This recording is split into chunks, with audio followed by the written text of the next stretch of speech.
Hey, what's up, everyone? Sean here with Blue Ridge Silverhound. It's Monday, and that could only mean one thing. We have another edition of the Monday Market Report. So we only have a few left for this year, 2020. This one, of course, is for the week ending December 20th, 2020.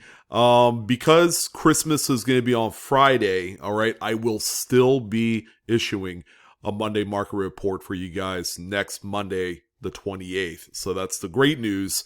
I want to be able to put that out there as being the final Monday market report for this nut job of a year that we've had up to this point.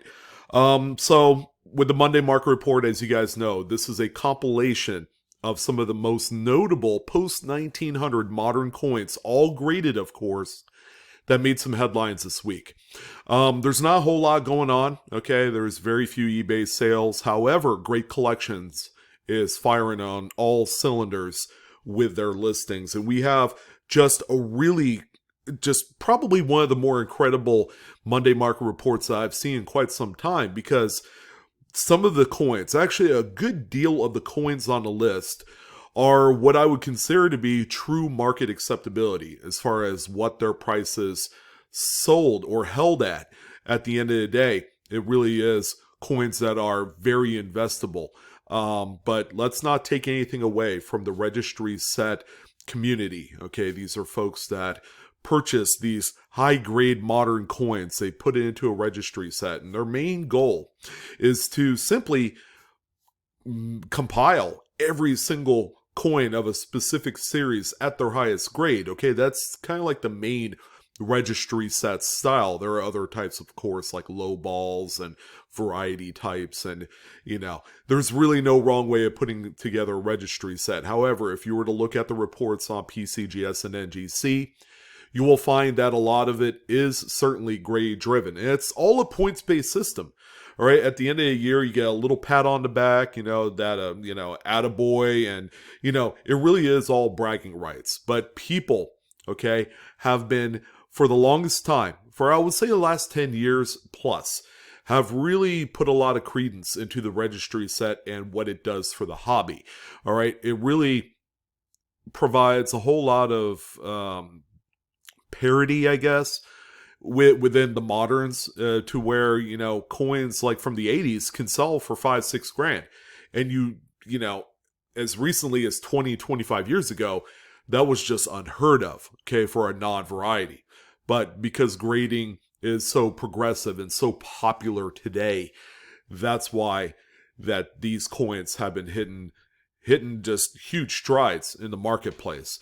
But this week, I'm glad to say that we've kind of toned it down a little bit from those ultra moderns, and we have coins that I would say are very attainable as a cherry pick. So if you guys like to scour eBay, or if you're lucky enough to have a coin show or a coin dealer open close to you that sells these types of coins, I got great news.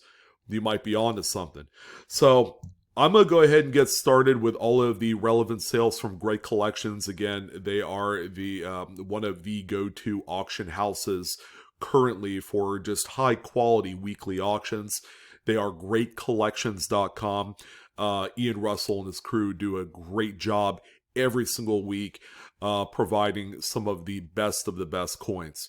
All right, so let's go ahead and jump into it. Thank you, each and every single one of you, for joining in. And thank you for your support of Blue Ridge Silverhound. How about a 1952 Lincoln wheat cent? Just an overall common date. Many tens of millions of these were produced. Again, this is a coin that will make its way into a registry set. And make no mistake, look at the grade. PCGS, mint state 67 plus. It is a full red example. Relatively clean. CAC backed as well. Gold shield through PCGS. This one sold for $5,906.25. I just want to let you guys know that grading coins like this, very risky. There's no safety net at all. So let's say you obtained a coin like this, you're like, man, you know what? I think I could get 67 plus out of it and take advantage of how much the market value is. Keep in mind, if it hits anything lower than, say, a 67, you're going to have a coin that's worth about 20-30 bucks, which, at the end of the day really only covers the submission fees. So keep that in mind. No safety net on lower grades. All right, so the next coin that we have here is a beauty. Now, it is the Philadelphia Struck 1920s Lincoln. This one is a 28. Overall, pleasing, very, very presentable coin for its era. Keep in mind, this is a period of time in which the world, or the country, for what I know, maybe the whole world was in the Great Depression, but the United States suffering. So a lot of the coins during that time really weren't preserved in the highest mint state grades. All right, you're not going to find full rolls of, 1928s and 25s and even the Philadelphia coins, which, again, millions were made, but the coins were just being used over and over again. This one right here, mint state 67 plus, full red, CAC backed, probably more than likely going to make its way into a registry set. This coin is just an absolute bomb. This one sold for $2,812.50. All right, we're going a little bit older. We're going a little bit deeper. Okay, we're getting into coins that are just conditionally a lot more rare. All right, take a look at this coin, 1926S, which, if you looked in the Red Book price guide, it's a little bit lower mintage. It does have a little bit better value, even in circulated grades. But how about one that's mint state, but not completely full red? This one is attractive because of its originality. It's got some of the wood graining integrated in there. That's just an improper alloy mix at the end of the day. This one is a mint state 64 red brown. Okay, so not a full red. It's not a 67, nothing like that. This one is even backed by CAC. This one sold for $1,575. Seems like quite a bit of money, and it really is. Coins in this particular condition, regardless of its patina color, very rare, very collectible. And then the final Lincoln cent out of the bunch is going to be a 1917D. Now, finding some of the Philadelphia Struck examples from the teens, especially in mid-state, not hard at all. Okay, more than likely you could find a really nice mid-state 65 or 66 full red of a 1910 or a 1912 or some of those other dates a lot more readily than you would a branch mint like a Denver or San Francisco. So finding one full red as good looking as this one is certainly an extra bonus when it comes to collectability and future sale. Now this is a PCGS Mint State 66 full red example, and it sold for $6,834.38, keeping in mind that the price that this sold for rivals some of those other key dates within the Lincoln Cent series, like the 09 SVDB, the 14D, the 22 plain. So again, when it comes to collectability, there are different hierarchies that you can attack. You can attack high grade, plentiful, kind of high mintage coins, which is certainly a thing because those coins are worth as much as some of those key dates. Keep that in mind. All right, so we have a few nickels. The only Jefferson I have is this really handsome looking 1943P. This is a 35% silver manganese alloy mix during World War II. Very collectible even in high grades, especially when they have the full steps designation. This one is an NGC Mint State 67 Plus, 6 full steps. Very, very nice coin.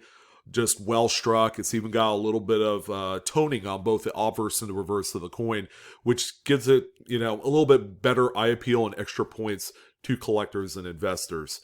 This one right here is sold for $2,835. All right, so I would have to say that Buffalo Nickels have certainly won the day, or won the week for that matter. This is going to be a lesson in just finding that niche that you could aim, fire, find some really nice coins on the cheap with a possibility that could turn into something more. Earlier on in the broadcast, I had talked about a safety net. Okay, that 1952 Lincoln, and I would say the 1928 as well. Those are two dates, coins that are common enough that, there's a certain grade level that you would have to hit kind of like that gray line, so to speak, that once you hit it, you have a coin that's worth quite a bit of value. All right, but there is that gray line, and then there's everything else underneath it. So let's say a coin like this Mint State 6736D, which, okay, check your red book, check your data. This is a very common coin. A lot of these were produced. But some of those newer coins, like let's say a 1980s Jefferson nickel, okay, there is a certain grade level where that coin is worth $1,000 or $5,000.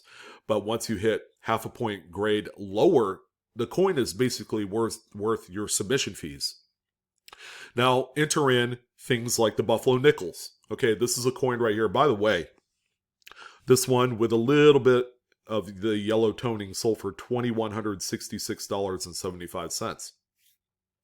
This is a coin that, in Mint State 67 Plus is probably a 5-figure coin. All right, I've seen it before, and we saw it last week in the 67 Plus. In the 66 Plus, congratulations. It's a coin that's still worth money, probably $300, $400, $500. So there is quite a bit of safety net, okay? If you're trying to get and obtain a high grade, all right, and make the submission fees worth your while, Buffalo Nickels is certainly that series. It's obsolete, it's older, it's a popular design to not only older collectors, but the new ones and registry set people. It covers a wide gamut. I don't know. It covers a large swath of collectors and base. All right, which is important. So this one right here, beautiful coin, CAC backed, sold for a good chunk of money. And so did this 35D, another common date Buffalo. Keep in mind, if you have the ability to cherry pick any specific like date range of coin, 1930 or maybe even like 1928 to 1938 Buffalo nickels in high mint state grades can be had at a coin shop, at a coin show, on eBay. You can cherry pick these for under $50. All right, if that seller doesn't know what they have, okay, you might have something that's like a high grade rarity. All right, grade rarity rules when it comes to these obsolete coins, especially from the earliest 1920s era of coinage. So this one right here is a Mint State 67. There's no denying it. This thing is simply amazing. Highest grade. $5,906.25. Again, if this were a 66 plus, you would still have a coin worth hundreds of dollars, and still has a lot of value. All right, and it might even look pretty enough that you would keep it for yourself.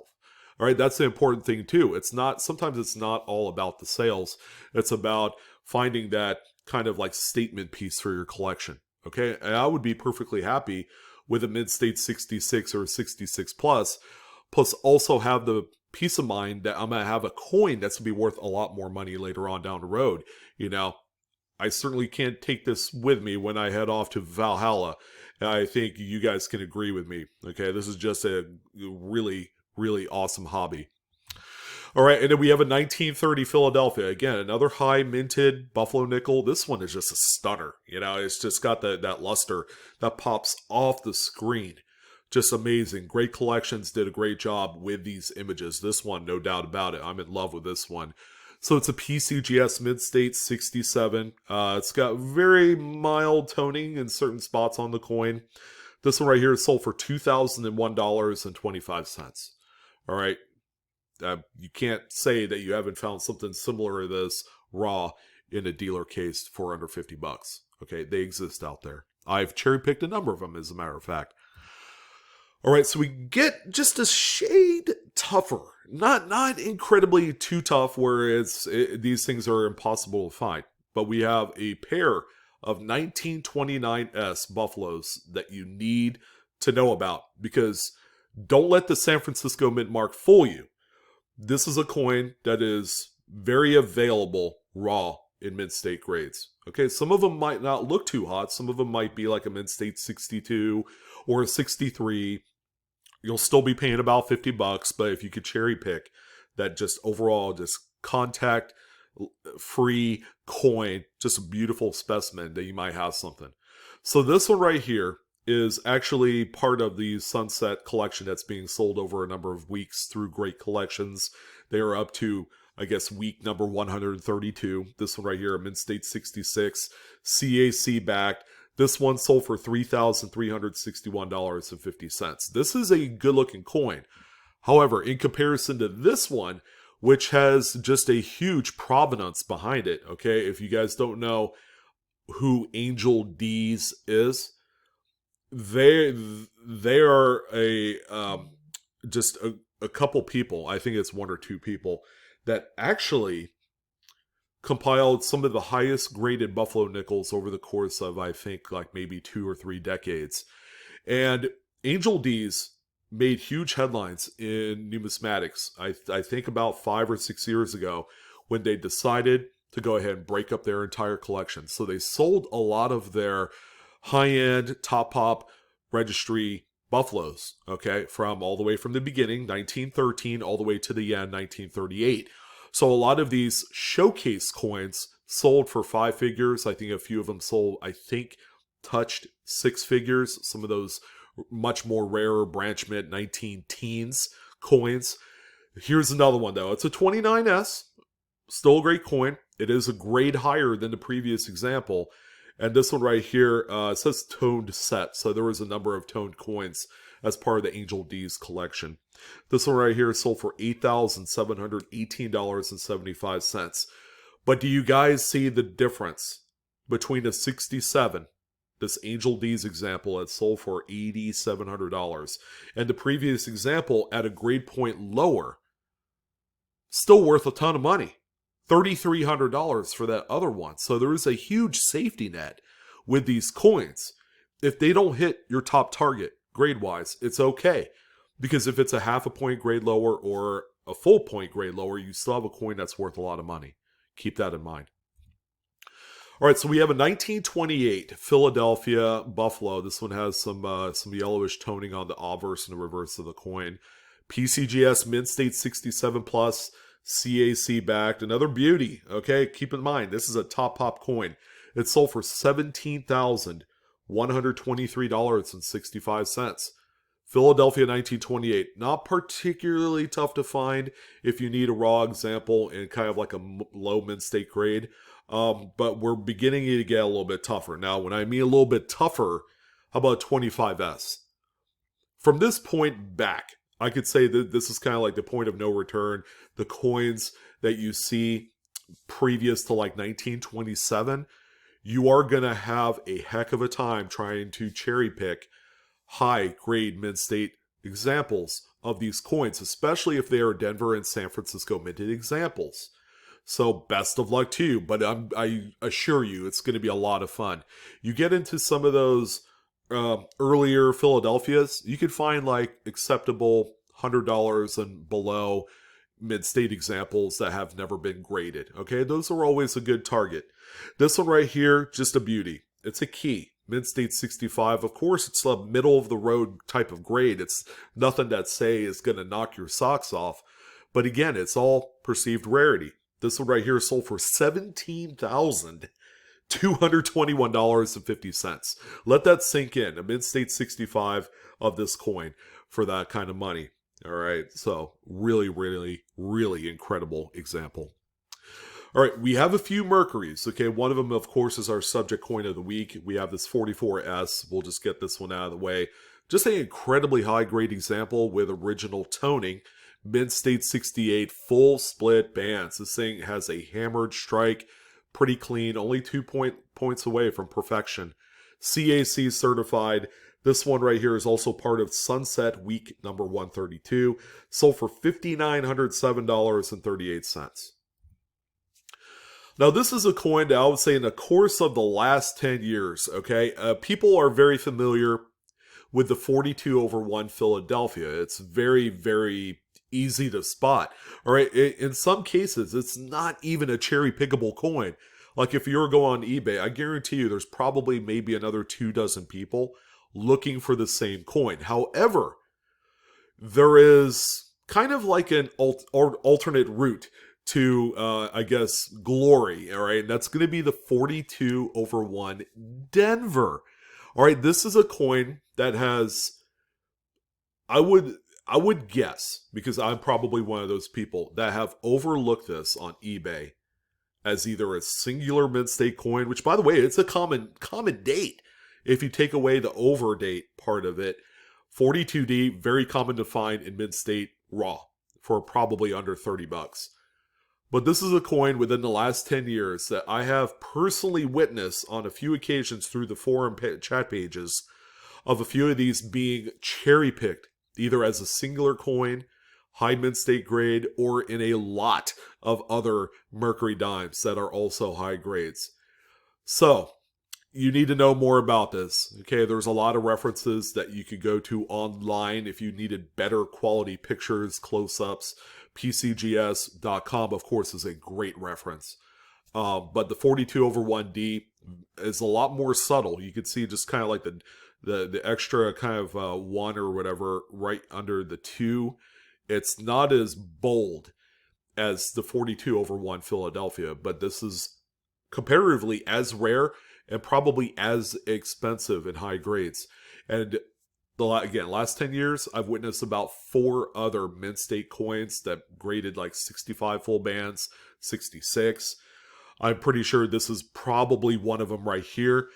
You're never going to believe $28,899 later. That is a nice little fortune. Just think about what $29,000 can do in your life right now. Pay off debt.